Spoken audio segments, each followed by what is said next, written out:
वहाँ तस्वीर का दूसरा रुख भी तो देखें कि दादी दादा पेपे और चाचू अब को इज्जत भी तो कितनी देते हैं।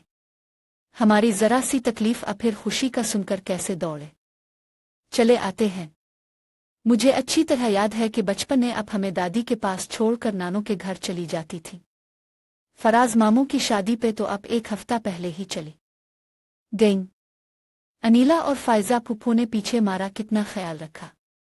रोजाना नहला धुलाकर स्कूल भेजती और फिर नाना जान के बीमार होने पर तो अब पूरा महीना उनके पास रही।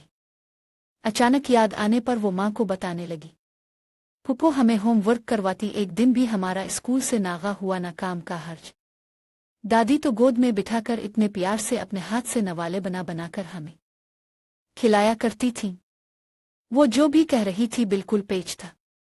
बड़ी बहू की हैसियत से अगर फरीहा ने अपने ससुराल की खिदमत की, उनकी जिम्मेदारियों को अपना समझ कर तरीके से निभाया था, तो जुवाबा ससुराल वालों ने भी फरीहा को हमेशा इज्जत और एहतराम की मसनद पर ही बिठाया। अलीजे और तैमूर को पाल कर बड़ा करने में उनकी दोनों छोटी नंदों का बड़ा हाथ था।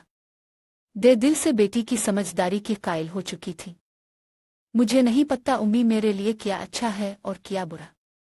अब जो भी फैसला करगी यकीनन वही बेहतर होगा, लेकिन इतना जरूर कहना चाहती हूँ कि महज बड़ा खानदान होने की वजह से किसी रिश्ते को रिजेक्ट और छोटा बल्कि एक अकेला लड़का होने की वजह से सिलेक्ट ना करे।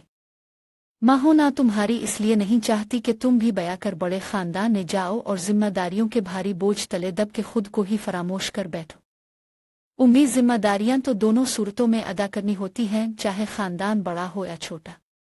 अकेला बंदा कितना भी बाहर घूम फिर आए, धड़ाधड़ शॉपिंग कर ले, सीमा जाए कहीं पाए, लेकिन जब खाली घर काट खाने को दौड़ेगा तो फिर मुझे भाग भाग कर आपके पास ही आना होगा, और ये बात किसी को भी पसंद नहीं होती। बिलाशुबा अलीजे की बातों में दम था कि फरीहा भी लाजवाब हो गई। नेउल दधियाल में मेरी हम उम्र कोई लड़की नहीं, मुझसे बहुत बड़ी है या फिर बहुत छोटी। हाँ, स्कूल कॉलेज की फ्रेंड्स जैसे मिलकर दिल बहला लेती हूँ। मुझसे बढ़कर उन रिश्तों की कदर किसको होगी, उम्मी के आगे नंदों की सूरत में नहीं मिल जाएंगी। ननियाल उधियल में मेरी हम उम्र कोई लड़की नहीं, मुझसे बहुत बड़ी है या फिर बहुत छोटी। हाँ, स्कूल कॉलेज की फ्रेंड जैसे मिलकर दिल बहला लेती हूँ। मुझसे बढ़करान रिश्तों की कदर किसको होगी, उम्मी के आगे नंदों की सूरत में बहने मिल जाएंगी। मैं नाहक परेशान हो रही थी और उल्टा तुम्हारे अबू से पाकिस्तान आने का तकाजा किए जाती थी, मगर अलीजे बच्चे तुमने तो मेरी इतनी बड़ी मुश्किल आसान कर दी है। फरीहा ने बेटी को गिले लगाकर चूम लिया। होता यह है कि बात जब अपने पे तो सारी अक्लमंदी ओढ़न छू हो जाती है। मुझसे कोई फैसला ही नहीं हो पा रहा था। अच्छा हुआ जो तुमसे बात कर ली। अब आगे क्या करना है मैं अच्छी तरह समझ चुकी हूँ। बड़े बुजुर्ग ठीक कहते थे कि हर नस्ल पिछली से ज्यादा ज़हीन होती है। बच्चे भी हमें अच्छे मशवरे दे सकते हैं।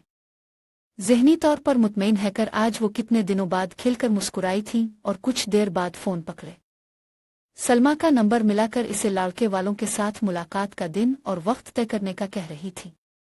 उन लोगों ने अलीजे को देखते ही पसंद कर लिया। एक सुलझी और हर लिहाज से मुहज़्ज़ब अतवार की हामिल लड़के की फैमिली उनकी तवक्को से भी बढ़ कर अच्छी निकली कि फरीहा के लिए इनकार का कोई जवाज ही ना था। तभी उन्होंने शौहर से मशवरा करके बखुशी इस रिश्ते की मंजूरी दे दी। आने वाले हफ्ते की एक हुसैन अबरालूद शाम घर में मुनक्किदा मंगनी की तकरीब में जब हैंडसम सा अरसलान अलीजे को अंगूठी पहना रहा था तो धनक के सारे ही रंग इसके चेहरे पे रक्सा थे। ये देखकर फरीहा के अंदर तक तमानियत भर गई। अपने ससुराल वालों के झुरमट में घिरी तस्वीर में बनवाती बेटी की हकीकी जिंदगी की तस्वीर उन्हें मुकम्मल लगी, जिसमें कोई खाली पिन न था। तमाम रिश्ते ही आसपास थे, सास ससुर नंदे देवर जेठ जेठानी। मैं वाकई गलत थी, अलीजे के लिए अकेला लड़का तलाश कर रही थी। अच्छी जिंदगी जीने के लिए प्यार और एहतराम के साथ रिश्तों का साथ होना भी तो जरूरी है। दुख सिख में साथ खड़े यही अच्छे लगते हैं और अपने होने का एहसास दिलाकर हमें मोतबर बना देते हैं। यही सोचते हुए बेटी की आइंदा जिंदगी के लिए उनके दिल से ढेरों दुआएं निकलती चली गईं और इस आसूदगी से मसरूर रहकर फरीहा ने अपना सर कुर्सी की पुश्त से टका दिया। खत्म शद।